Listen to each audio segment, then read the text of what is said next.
Salut les gars, ça bouge? C'est une journée normale dans une centrale électrique à Hong Kong, quand soudain une personne mystérieuse pirate leur système. La machine de refroidissement est arrêtée, et bientôt la chaleur provoque une grande explosion. Des centaines de travailleurs sont tués ou grièvement blessés, et les personnes dans un rayon de 10 km sont évacuées. Pendant ce temps, dans une prison aux États-Unis, le hacker Nick est menotté et sorti de sa cellule. Les policiers trouvent un appareil caché parmi ses affaires et découvrent que tous les criminels de son bloc ont récemment reçu de l'argent sur leur compte, alors ils pensent que Nick en est responsable. Il nie immédiatement, alors il est placé à l'isolement. Il fait de l'exercice pour rester occupé en Chine. Le capitaine Da Haye explique au gouvernement que la centrale a été piratée grâce à un outil d'accès à distance, ou RAT. Cela a été possible parce que les systèmes de la centrale sont très anciens et manquent de sécurité. On découvre aussi que les mêmes modèles de réacteurs aux États-Unis ont été attaqués au même moment. Day pense qu'il peut attraper le hacker, mais il a besoin d'un accès aux ordinateurs de la centrale pour le traquer. Malheureusement, la centrale est encore incroyablement chaude et il est impossible d'y entrer, alors Dawei devra attendre que la température baisse. Da Haye demande de l'aide au FBI, et l'agent Carol doit convaincre son supérieur que travailler avec la Chine est une bonne idée. Finalement, Da Haye obtient le code de l'attaque sur la centrale américaine, mais il n'a pas les compétences nécessaires pour le décrypter. Il décide de recruter sa sœur Lynn, qui est ingénieure en réseau.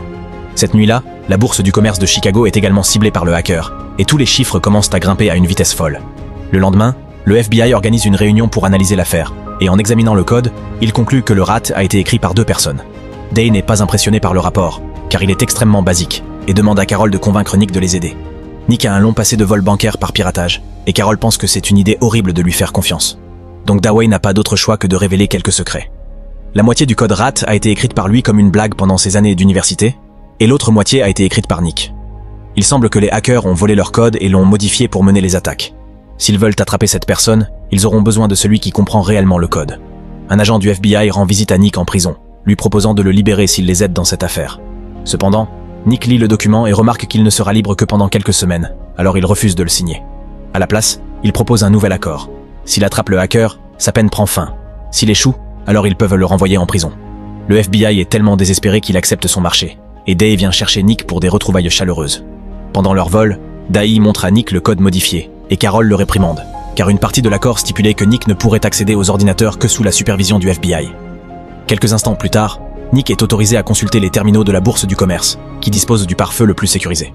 Le seul moyen d'y insérer un virus serait en personne, mais seul le directeur y a accès avec son empreinte digitale. Nick examine les informations dans le système et découvre que quelqu'un a caché du code dans la clé USB du directeur. En réfléchissant au suspect potentiel, le directeur se souvient d'un certain Lozano, qui n'a travaillé là qu'1 mois avant de disparaître mystérieusement. Plus tard, Nick et les 2 frères et sœurs analysent le code et remarquent des lignes incomplètes. Il conclut que le hacker avait besoin d'argent rapidement, alors il a attaqué le marché du soja pour remplir son compte. Et maintenant, il peut passer son temps à finir le code. Cela signifie qu'il prépare une attaque encore plus grande.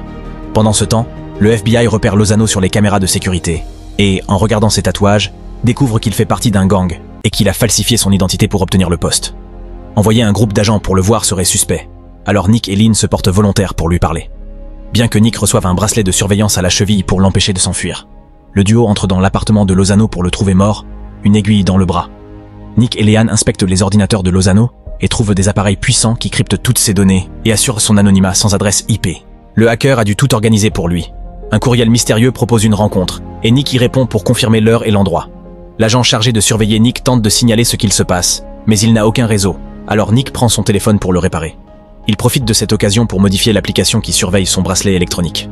Pendant ce temps, Carol et Day demandent au directeur du marché boursier l'accès à tous les dossiers des clients. D'abord, il refuse, car cela violerait la confidentialité.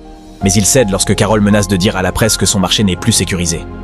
Une fois qu'ils ont obtenu tous les fichiers, Dai et Carol consultent la liste des ventes jusqu'à ce qu'ils trouvent 3 transactions de grand volume parfaitement synchronisées pour tirer profit du piratage. Elles sont liées à des comptes bancaires à Hong Kong. Le soir venu, Nick et Lei vont dans un restaurant pour attendre le hacker, mais il ne se présente pas. Nick remarque les caméras de surveillance et se faufile dans l'arrière-salle pour consulter l'ordinateur. Il s'avère que le hacker les observait à travers les caméras depuis le début, en consultant les informations dans le logiciel des caméras. Nick remarque que le hacker utilise une adresse IP en Ukraine et lui envoie un message, mais ne reçoit qu'une insulte en réponse. Furieux, Nick retourne dans la salle principale et dit à Lynn qu'ils doivent partir. Mais à ce moment, un groupe de voyous entre dans le restaurant et leur demande qui ils sont. Sans un mot, Nick commence à se battre en utilisant tout ce qu'il peut attraper, y compris le mobilier. Il parvient à neutraliser la majorité du groupe, et quand le dernier arrive avec un couteau, il casse une bouteille pour contre-attaquer et gagne facilement le combat. Ensuite, Nick appelle Day pour l'avertir que le courriel était un piège, et que désormais le hacker sait qu'ils sont sur ses traces. Dow annonce qu'ils partiront pour la Chine le matin suivant afin de suivre les comptes bancaires. Alors Nick et Lynn passent le reste de la nuit à s'amuser sous la couette. Le lendemain, le groupe arrive à la centrale électrique où l'on continue encore à secourir les victimes de l'explosion. Le bâtiment est toujours chaud. Ils doivent donc attendre pour accéder à l'ordinateur. Ensuite, ils rencontrent la police locale qui a identifié les propriétaires des comptes bancaires. Il s'agirait de 3 voyous ordinaires liés à un criminel nommé Kasser, ce qui en ferait les hommes de main du hacker. La police les surveille, mais n'a repéré aucune activité suspecte. Mais Nick vérifie leur trajet quotidien à la même heure et découvre une adresse en commun.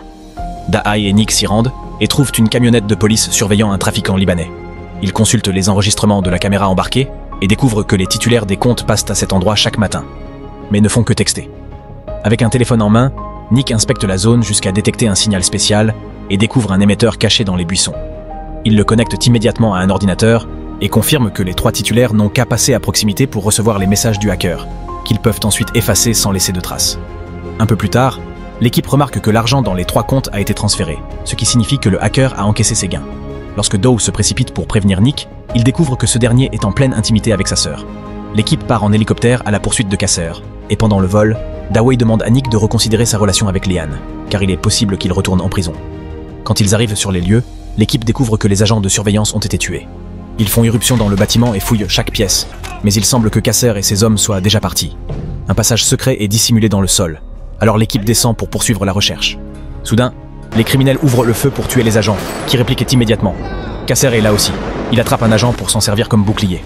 Il tire sur quelques hommes supplémentaires avant de poignarder son otage dans le cou. Une fois que Kasser et ses hommes sortent du tunnel, ils se préparent à le faire exploser. Mais l'autre moitié de l'équipe les attend déjà à la sortie et ouvre le feu. Pendant que les voyous ripostent, Kasser déclenche les explosifs, ce qui fait s'effondrer le tunnel et tue tous les agents à l'intérieur.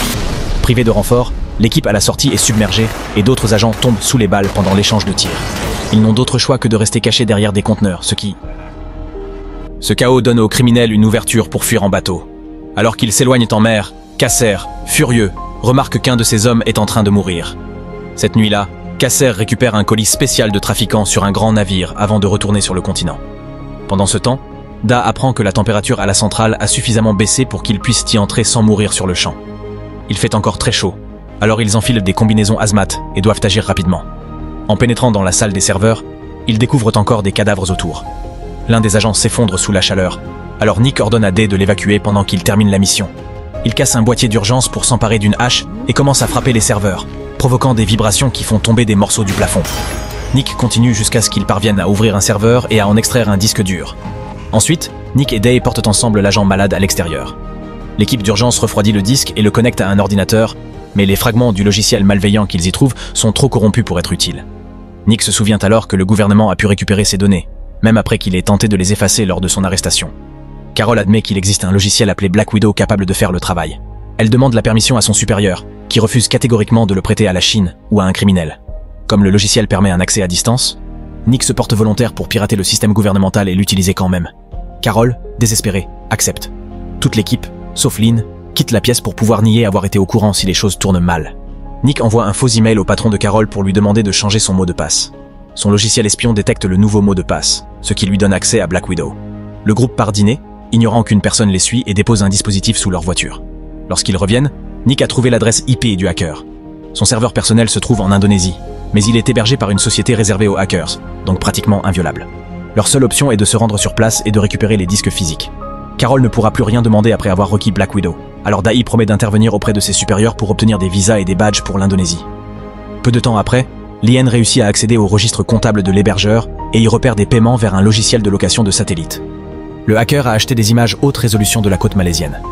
Entre-temps, le gouvernement chinois informe Dao que le FBI les a avertis du piratage de Black Widow par Nick, et ils exigent son extradition vers les États-Unis.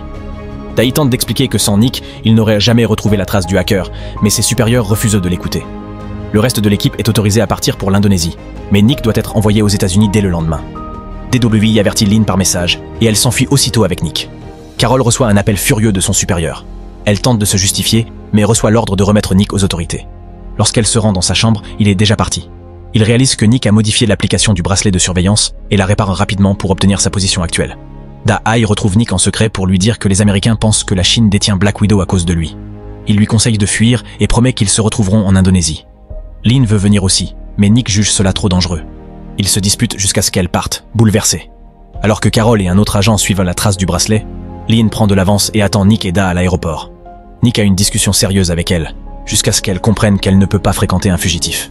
Leur conversation est brusquement interrompue quand une explosion souffle la voiture derrière eux, tuant Day sur le coup. Cassé et ses hommes sont tout proches et ouvrent le feu. Nick retient une Lynn en larmes pour la protéger. À ce moment, Carol et un autre agent arrivent pour riposter. Ils parviennent à éliminer quelques hommes, mais sont rapidement abattus à leur tour. Nick et Lynn profitent de cette diversion pour s'enfuir et se réfugient dans une station de métro. En courant, se précipitant dans le train juste avant que l'ennemi ne les rattrape, Liane annonce qu'elle veut se venger et Nick accepte de l'emmener avec lui. Quelques instants plus tard, Liane paie des malfrats pour leur fournir de faux passeports et enlever le bracelet électronique de Nick. Au lieu d'aller en Indonésie, il décide de se rendre en Malaisie pour découvrir ce que le hacker cherche réellement.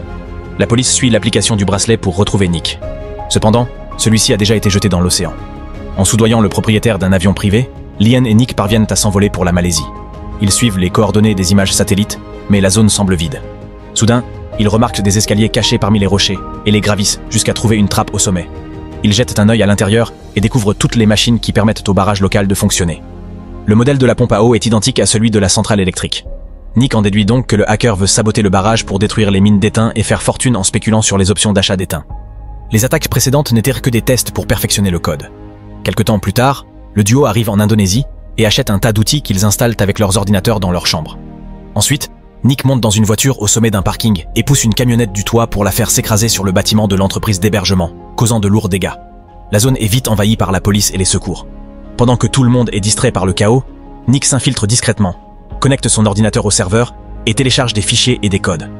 Il ramène tout cela à leur chambre pour analyser les données et confirmer que le hacker utilise une troisième version du RAT et vise bien le barrage. Ils obtiennent également ses véritables informations bancaires. Le lendemain, Lynn se rend à la banque et dit à la réceptionniste qu'elle a une présentation avec le directeur, mais qu'elle a accidentellement renversé du café sur ses notes. Il accepte de lui imprimer une nouvelle copie et branche sa clé USB, ce qui permet à Nick de pirater le système bancaire et de transférer tout l'argent du hacker sur son propre compte. Ensuite, il envoie un message d'avertissement au hacker avec un numéro de téléphone. Finalement, ils reçoivent un appel de casseur.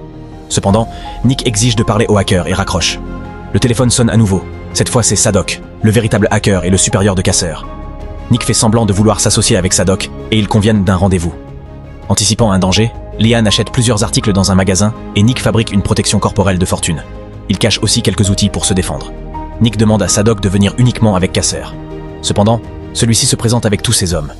Liane les aperçoit de loin et avertit Nick, qui appelle Sadok pour changer de lieu. Le soir venu, ils se rendent au festival local, mais Sadok amène encore ses hommes. Ils se faufilent dans la foule et bousculent les danseurs si nécessaire. Nick tente de surprendre Casser par derrière, mais celui-ci se retourne et le menace avec une arme. Quand Casser s'approche pour le fouiller, Nick agit rapidement. Il saisit sa tête et le poignarde avec un tournevis. Ensuite, Nick s'empare de son arme et s'approche de Sadok, mais avant qu'il ne puisse tirer, les hommes de Sadok ouvrent le feu. La foule panique pendant que Nick riposte. Il est touché plusieurs fois, mais réussit à tuer les deux hommes en retour. Sadok sort un couteau et tente d'attaquer Nick, mais la lame se coince dans sa capuche. Une bagarre s'ensuit, et Nick parvient à briser le bras de Sadok, ce qui lui permet de le poignarder à plusieurs reprises jusqu'à ce qu'il s'effondre, mort. Ensuite, Nick court retrouver Liane, qui le ramène à la voiture. Grâce à sa protection improvisée, les blessures de Nick ne sont pas mortelles, et Liane le soigne rapidement. Le lendemain, le couple quitte l'Indonésie et commence une nouvelle vie en utilisant l'argent de Sadok. Assurez-vous de vous abonner et d'activer les notifications pour ne pas manquer d'autres vidéos comme celle-ci. Merci d'avoir regardé.